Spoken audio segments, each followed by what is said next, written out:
સુરતના પાલનપુર જકાતનાકા પાસે સરસ્વતી પાર્ક ટાઉનશીપની 3 માળની બિલ્ડિંગમાં દાદર તૂટી પડી હતી, જેને લઈ ફાયરે ત્યાંથી 19 લોકોનું રેસ્ક્યુ કર્યું। સુરતના પાલનપુર જકાતનાકા પાસે આવેલી સરસ્વતી પાર્ક ટાઉનશીપમાં ગ્રાઉન્ડ પ્લસ 3 માળની બિલ્ડિંગ આવેલી છે। બિલ્ડિંગની અંદર દાદર અચાનક તૂટી પડ્યો હતો। બિલ્ડિંગમાં 19 જેટલા લોકો હોય, જેને લઈ ફાયરને જાણ કરતા તાત્કાલિક ફાયરની ટીમ સ્થળ પર દોડી ગઈ હતી।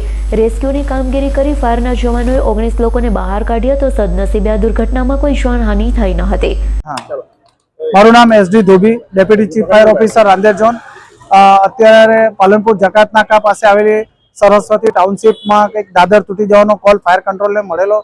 ઘટનાની ગંભીરતા પારખીને ફાયર કંટ્રોલ દ્વારા અડાજણ, મોરાભાગલ અને પાલનપુરની ટીમને કોલ આપવામાં આવેલો અને માણસો ફસાયો એવો મેસેજ હોય હાઇડ્રોલિક પ્લેટફોર્મ તાત્કાલિક મંગાવી લેવામાં આવેલી હતી અને જીબીના વાયર રૂપ નીચે હોય, જેથી હાઇડ્રોલિક પ્લેટફોર્મથી રેસ્ક્યુ શક્ય ન બનતા મેન્યુઅલી લેડર્સ લગાવીને ગ્રાઉન્ડ પ્લસ 3 માળની બિલ્ડિંગ છે એના બીજા બ્લોકમાંથી 11 માણસોને ઉતારવામાં આવ્યા છે, પાછળના ભાગે બિલ્ડિંગના પાછળથી, અને આગળના ભાગેથી 8 માણસો મળીને ટોટલ 19 માણસને રેસ્ક્યુ કરવામાં આવ્યા છે બિલ્ડિંગના।